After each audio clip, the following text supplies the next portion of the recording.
If your iPhone 17 feels too sensitive, doesn't always register taps, or reacts when you didn't mean it to, the issue might not be the screen itself.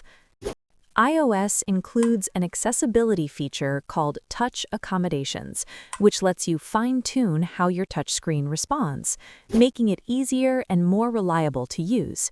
Here's how to turn on Touch Accommodations on the iPhone 17 series. Open Settings. Scroll down and tap Accessibility. Under the Physical and Motor section, tap Touch.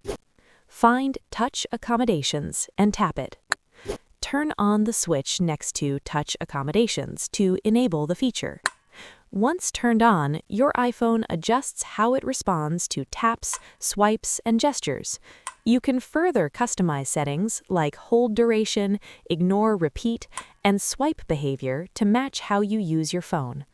These adjustments are especially helpful if you experience accidental touches, delayed responses, or difficulty performing gestures accurately. And that's it. If this helped improve your touchscreen experience on the iPhone 17, give it a like and check out our other tutorials to discover more accessibility features that make everyday use easier. Thanks for watching, and stay tuned for more videos like this.